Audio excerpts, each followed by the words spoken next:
आइए भगवान शिव को अपना गुरु बनाए। आज मैं फिर से आप सबों के साथ उपस्थित हूँ। अपने गुरु महेश्वर शिव को मैं प्रणाम करती हूँ, अपनी माँ भवानी को मैं प्रणाम करती हूँ, अपने साहब भैया को मैं प्रणाम करती हूँ, अपनी दीदी माँ को मैं प्रणाम करती हूँ। देखिए, आज का विषय है कि शिव गुरु और शिव शिष्य में क्या अंतर है। ऐसे तो मैं अंतर स्पष्ट करने वाली कौन होती हूँ। साहब भैया के कथन अनुसार जो कुछ भी मैं बताऊंगी, साहब भैया के कथन अनुसार बताऊंगी। ऐसे तो महादेव भगवान भी है, गुरु भी है, मालिक भी है, सब कुछ है। वो सब कुछ है। हम आप उनका भेजा हुआ माटी का पुतला इस धरती पर है। आकाश उन्हीं का, धरती उन्हीं का, हवा उन्हीं की, अग्नि उन्हीं का, सब कुछ उन्हीं का है और उन्हीं का हम और आप भी है।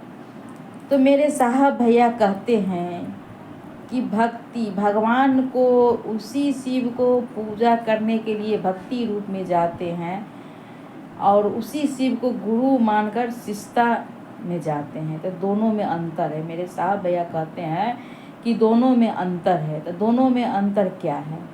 दोनों में अंतर ये है कि भगवान शिव से जो कुछ भी मांगिएगा वो महादेव दे देंगे, भगवान रूप में दे देंगे तो लेकिन उनका उत्तरदायित्व नहीं लेंगे, दायित्व नहीं लेंगे। अब उस चीज़ से आपको भविष्य में अच्छा हो या खराब हो, उससे कुछ लेना देना नहीं है उनको। साहब भैया कहते हैं कि मांगिए, लूट लीजिए या लुटा जाइए।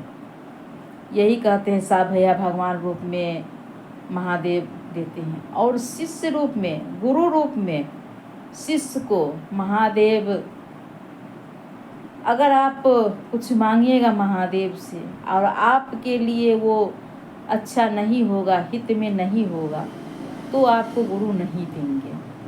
वही देंगे जिस चीज़ से आपका हित हो, अच्छा हो, वही गुरु देंगे।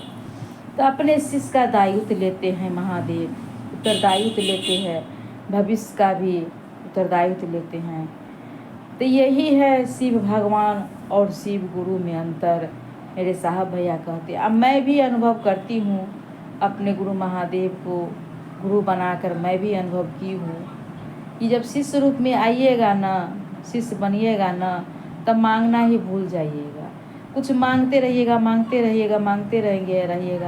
और नहीं देंगे महादेव, तो आपको लगने लगेगा, अपने आप में लगने लगेगा कि इससे शायद महादेव को ये मंजूरी नहीं है, इसमें कुछ खराबी है, इसलिए महादेव नहीं दे रहे हैं।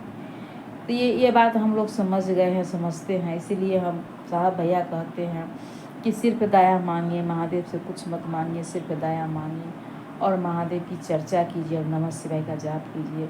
तो मैं भैया दीदी आप सभी को प्रणाम करती हूँ और मैं इसी वाणी को रखती हूँ और आपसे निवेदन प्रार्थना करती हूँ कि आप भी शिव को गुरु मान लीजिए और 3 सूत्र का पालन कीजिए। इसमें कुछ और करना नहीं है, मात्र दया मांगना है कि हे शिव, आप मेरे गुरु हैं, मैं आपका शिष्य हूँ, मुझ शिष्य पर दया कर दीजिए।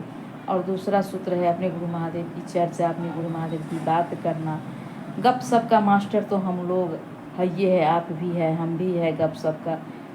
जहाँ कोई भेंट आ जाए वहाँ पर तो गप शुरू हो जाता है।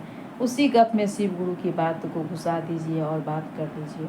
और तीसरा सूत्र नमः शिवाय का 108 बार मंत्र जाप करना है। यही 3 काम करना है। आपसे निवेदन प्रार्थना मैं हर वीडियो में करती हूँ कि शिव को गुरु मान लीजिए। शिव सा गुरु कोई नहीं है और उनके साथ चलिए, उन्हीं के साथ रहिए। यही 2 बात बोलकर अपनी वाणी को अपने महादेव गुरु के और अपने साथ दीदी के चरणों में रखती हूँ और फिर से आप सभी को प्रणाम करती हूँ। मेरा प्रणाम।